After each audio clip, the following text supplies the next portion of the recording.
नमस्कार मित्रों, मैं अंकेश आप सभी का स्वागत करता हूं अपने YouTube चैनल सैफरन ट्राइबल में। आशा है आप सभी लोग सकुशल होंगे और आप सभी की मंगल कामनाओं के साथ चलिए शुरू करते हैं आज का ये अंक।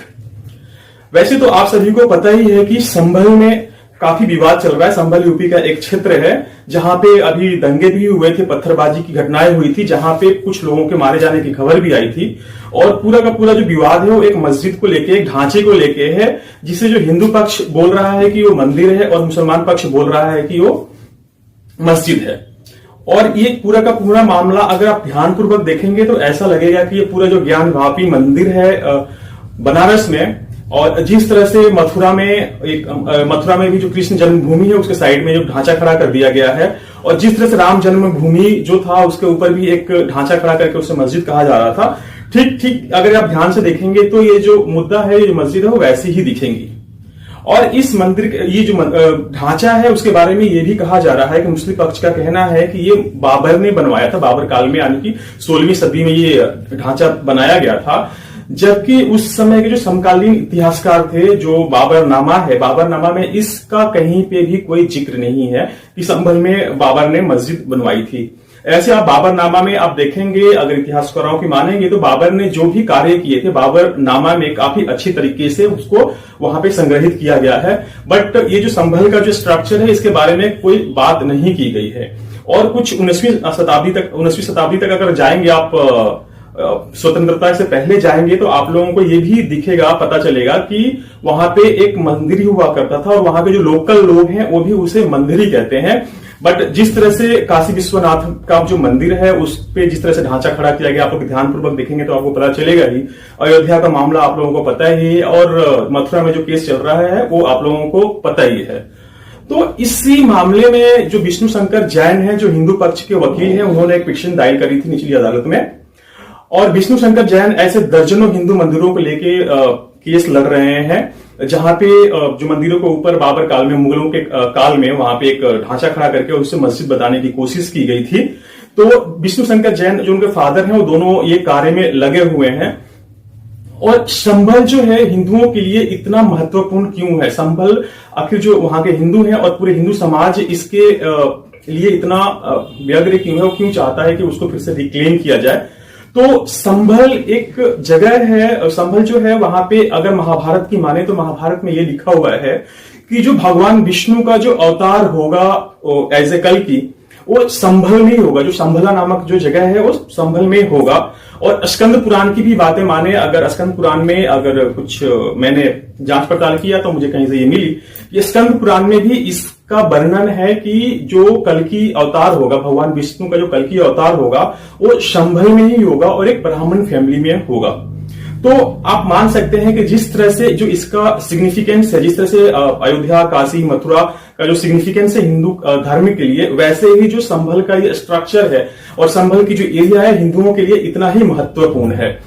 तो ये तो रही वहां की बातें। और इसी क्रम में जो विष्णु शंकर जैन है और जो ओवैसी है, इन दोनों के बीच में एक काफी नोकझोंक हुई है टीवी डिबेट के दौरान। और उस टीवी डिबेट में अगर आप ध्यानपूर्वक देखेंगे तो आप लोगों को पता चलेगा कि आखिर जो मुस्लिम पक्ष है उसको सर्वे को क्यों मना कर रहा है, सर्वे करने से आखिर डर क्यों रहा है।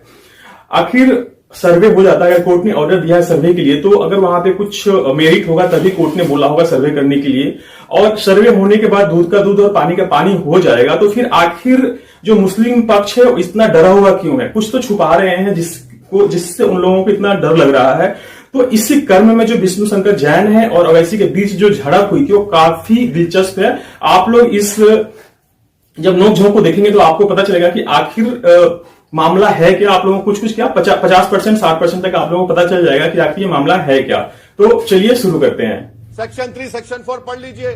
क्या करना चाह रहे आप सर्वे कराकर, क्या करना चाह रहे आप खुदाई कराकर, क्या करना चाह रहे। जब सेक्शन 3 सेक्शन 4 में हमने कह दिया कि 15 अगस्त 47 को जिस किसी समुदाय का रिलीजियस प्लेस होगा उसका ना कन्वर्जन होगा ना उसका कैरेक्टर चेंज किया जाएगा, तो फिर सर्वे किस बुनियाद पर किया जा रहा है।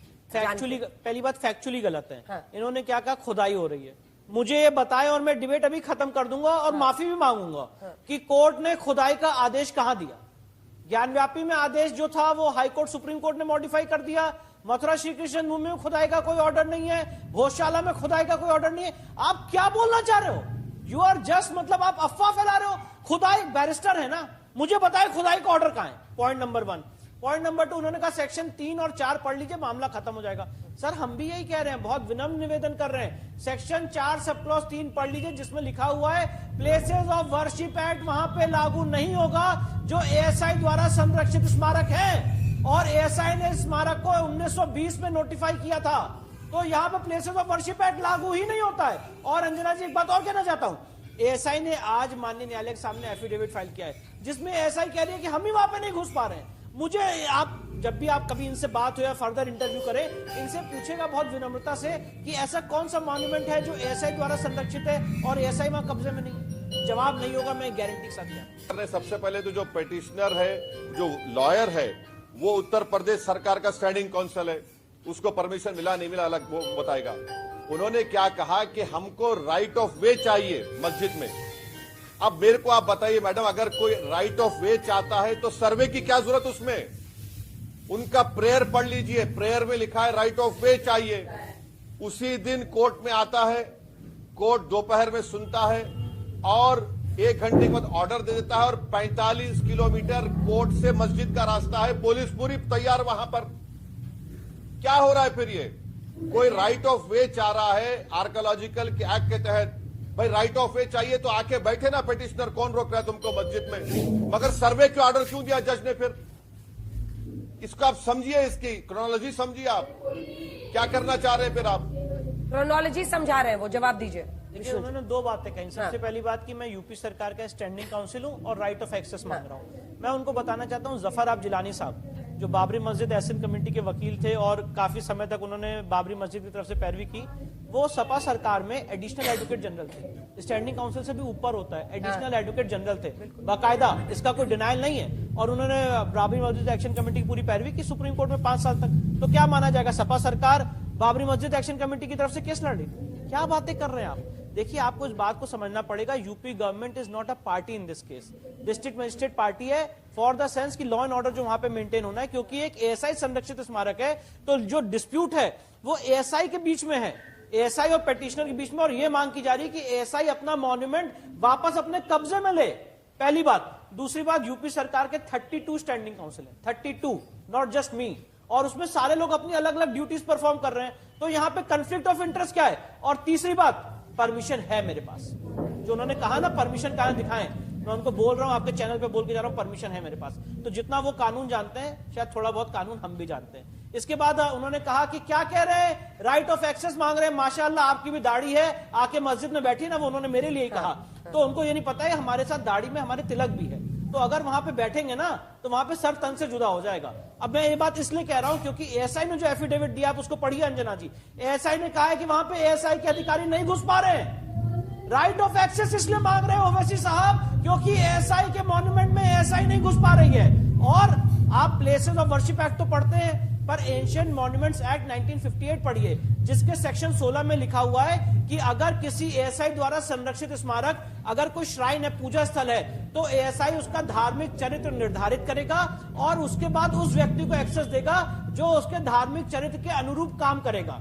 तो इसलिए हम पहले ये चाहते हैं कि एएसआई वहां पे कब्जा ले, एएसआई उसका धार्मिक चरित्र निर्धारित करेगा और उसके बाद उस व्यक्ति को एक्सेस देगा जो उसके धार्मिक चरित्र के अनुरूप काम करेगा।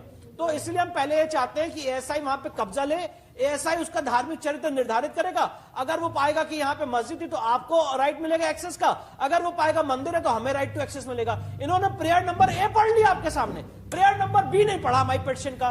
प्रेयर नंबर बी यह है कि एएसआई वहां का कब्जा ले। और ये आज एएसआई ने एफआईआर फाइल की 2018 में अंजना जी कि यहाँ पे चेंजेस हो रहे हैं। एफिडेविट बड़ा शॉकिंग एफिडेविट है कि वहां पे सारे चेंजेस किए जा रहे हैं जो एक्ट का वायलेशन है। एएसआई की जगह पे कब्जा कर लिया गया है। अधिकारी जब वहां पे, आपको पता है आज से 2-3 महीने पहले वहां पे एक सर्वे और हुआ था जो एएसआई ने किया था, और वहां पे जब एएसआई के अधिकारी सर्वे कर रहे तो उनको सर्वे नहीं करने दिया गया, उनके सर्वे का वीडियो बनाया जा रहा था, उन्होंने कहा कि हम अपने मॉन्यूमेंट में नहीं घुस पा रहे। तो ये सवाल है, आपने कह दिया उसको, बस आपने एक स्वीपिंग कमेंट पास कंस्ट्रक्शन करना भी अवैध है और वहां रेलिंग्स बनाई जा रही है। तो ये तो थी हिंदू पक्ष के वकील विष्णु शंकर जैन, और एक तरफ है मोहम्मद ओवैसी जो कि अपने आप को बहुत बड़ा बैरिस्टर मानते हैं। तो इन दोनों के बीच में जो डिबेट हुआ था उसका कुछ अंश, आशा है आप सब लोगों ने इसको एंजॉय किया होगा। अगर एंजॉय किया है तो मैं आप लोगों से पुनः आग्रह करूंगा, कृपया इस वीडियो को लाइक करें, शेयर करें, कमेंट करना ना भूलें। तब तक के लिए मैं लेता हूं आप लोगों से विदा और मिलता हूं अगले अंक में। जय श्री राम।